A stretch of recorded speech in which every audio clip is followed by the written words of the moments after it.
Hi everyone, we're here for episode 514. It's Christina here. Now I thought I'd start with this Jennifer Clousten book called Foolproof Flower Embroidery. A little squiz from my local library, of course. But yeah, look at these, aren't they pretty?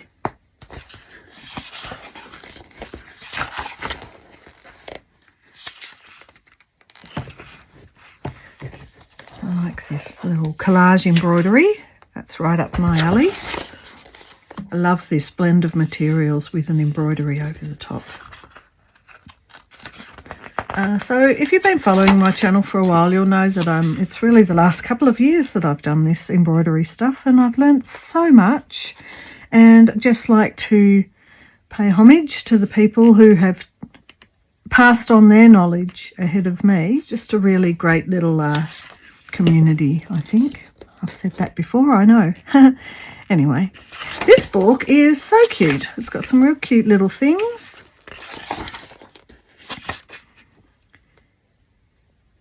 Quilting ideas with the embroidery over the top.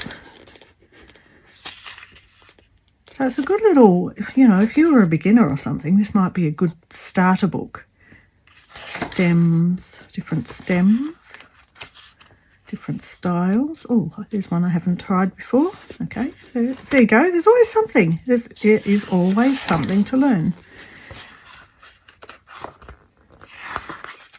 Even if it's an easy stitch, sometimes there's something to learn. So leaves. This is a great book, actually. This is another book I wouldn't mind having in my personal stash rather than just from the library. Leaves. Lazy daisy stitch on leaves. Different dimensional stitches. Oh, so look at these curly whirly ones. Oh, I like those. Oh, so these are mostly picots. Some are drizzle stitch. Woven bar. Palestrina knot. I like palestrina knots. Quite effective for the stem. Really quite a few varieties. See, look at the varieties, and it makes me realise how easy it is to just do our good old favourites and stick with them. Oh, so pretty. Come on, spring. That's all I can say. I love all the pinks, because of course we're in winter still here.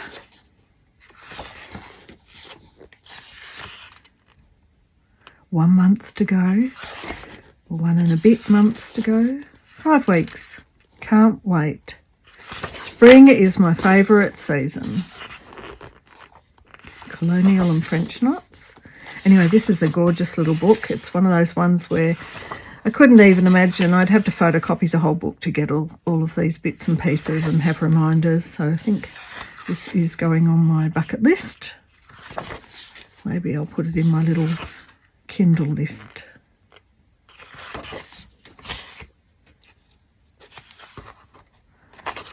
Look at that, so densely embroidered with all of the flowers, all daisy-like. I like this idea, breaking it up into strips.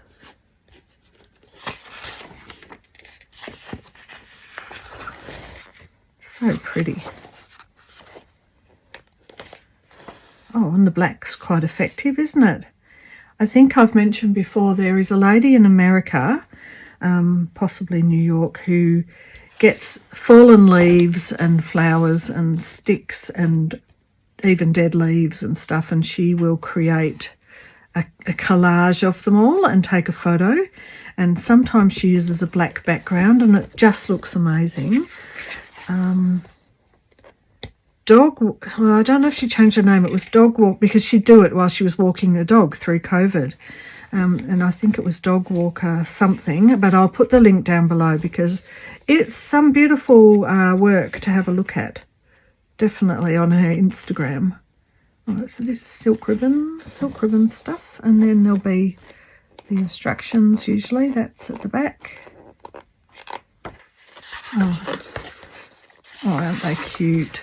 Oh, I do love this one. I love the use of a mixture of silk ribbon and wool and floss, and just so many varieties of flower stitches. I love it. Look at this. Look at that teddy bear. How gorgeous.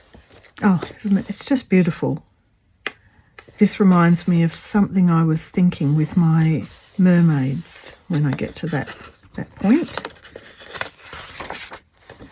Oh, what a variety. Sewing roll. Beautiful. Quilts. Bags. Oh, it's endless. It's just endless. Fabric collage with the embroidery over the top. Of course, that's what we do a lot with Roxy's Journalist Stitchery. Been doing a lot of that. Oh, little snippets and embroidered little pieces all displayed in a... That's nice. Isn't that lovely? That's just one way to do it. Flower embroidery by Jennifer Clousten.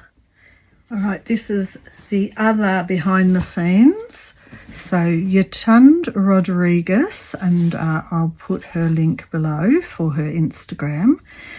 This was one of the fodder challenges where we basically stamped onto material. So we actually, I've cut one of my old jelly plates up and we painted on the jelly plate and stamped, and then ironed the back to, you know, to set the paint. Now the idea is to put them on little wooden spools, which I do have somewhere but I couldn't find, so I've opted for using an old ruler, and if you can imagine they'll just hang and I can cut bits as I need them. So I've just rolled them out like that. So that's something I've been doing this last week or so. Fodder challenge has been quite a bit of fun. Got an order from Lisa Mattock. I've banished myself from getting any more orders for a while, but I just have been running low on the antique Suffolk puffs, so I got a few. I thought these were quite cute. They're interesting. And I got one of these little bags from France, Paris, and this is my thought. I am thinking, I don't know if I'm going to use it as an actual bag, but apparently they haven't been washed, so I'm not wanting to wash it in case this comes off. There's a bit on the back I might, but I'm thinking, like, it's quite useful to use to hold something. I'm not sure. There's that little bit of blue. Well, I've got this in here. I don't know how easy this is going to be, but I definitely am going to stitch this. So here's my start. I might have to open it out, but I'm just having a go while I'm on camera so you can see whether it works or not. It's very hard to see where you're coming up. Okay, I think I might opt for unpicking.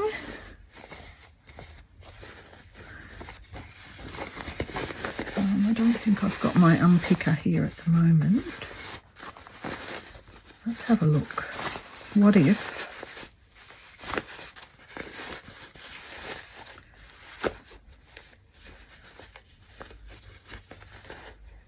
it's been machine sewn? What if I start to unpick a bit from the bottom without an unpicker? It's been gone through, it looks like it's been gone backwards and forwards quite a bit, so I don't know if this is, let me use a needle instead.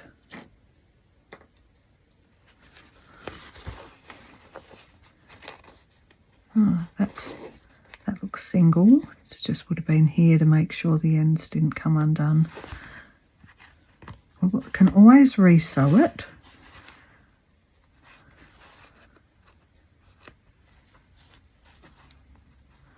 That might be a little bit time consuming on this video, but I do want to get a little start on camera with this.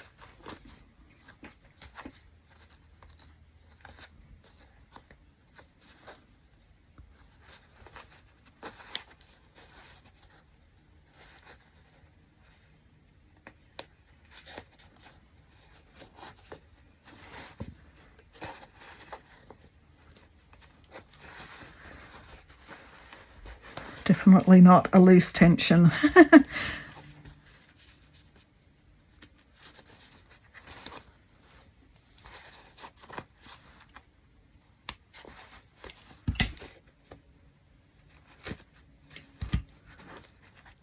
This might be enough to help.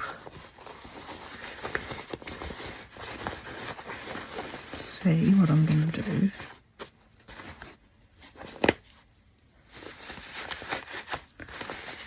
Okay, so enough to just get my fingers in there. Get the needle in here.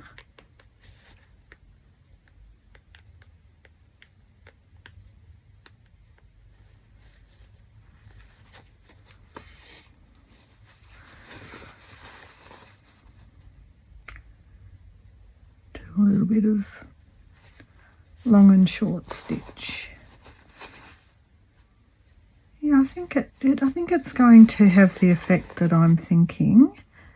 I definitely will be unraveling it a lot more.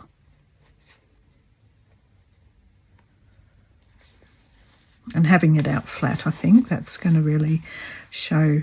So I'm thinking some of the flowers I just showed you in the flower book, I'm definitely thinking that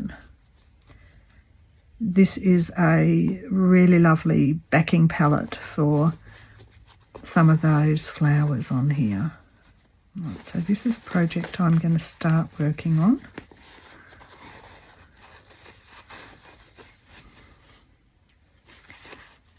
Or maybe I should leave the needle out at the front, that'll be easier.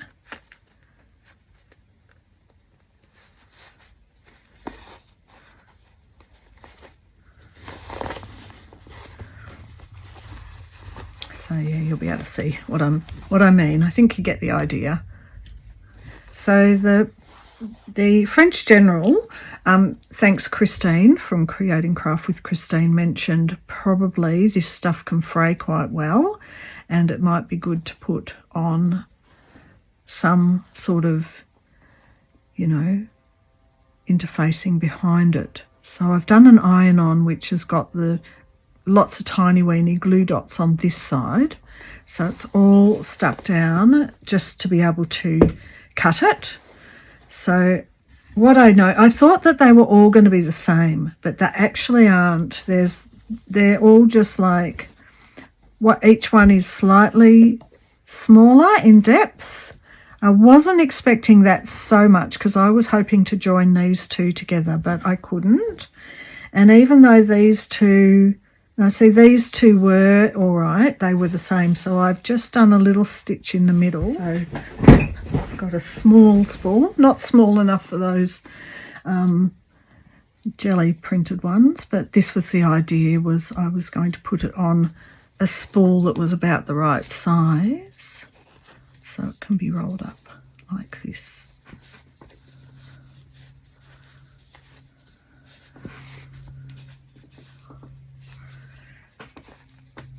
So having said that, now I'm realising now though that because these two are not the same size, I might have to use two separate spools. And it's just a reminder of a piece I've done. Like I say on Roxy's, I'm not sure I'm doing a wall hanging because I do have one or two wall hangings that I've done, and I'm just not a tapestry on the wall kind of person. I've got a lot of my paintings up. I will put up the odd one. I'll put up the 52 tag roulette, the roulette with Anne that we did. I think I'm going to sew this bit down under and make some sort of a wraparound, like a bit of lace or something to hold it on. So these ones, I think this is one of my smaller spools, so these are they're just a bit too big for that. So that is not what's happening with this. This one works though, this yellow one. I think I've got either much larger or a little bit smaller. So I think for now, anyway, you get the idea of what I'm doing with the French General one. For now, I will put these around here just to keep them all in one place while I end up sourcing something to hold those on.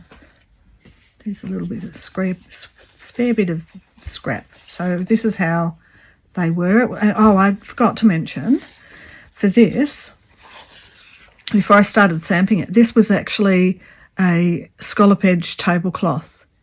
So the little scallops were a perfect way to work out what size my strip was, but this one was already torn, so it was a bit, it's not a uniform strip, it's fat one end and thin the other end.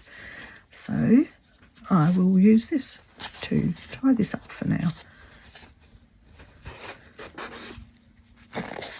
while I source some things. And I might just put a pin there. Okay, there you go. All right, so that's a nearly finished project. Finished my photo challenge. I'm starting this project. I'm not sure if one of these will make it onto here, but I'm sure lots of things will. I mean, it does sort of rustically go with it, doesn't it? It depends whether or not I end up, you know, like opening it out and having it as a flattened out piece, or whether I keep it like this.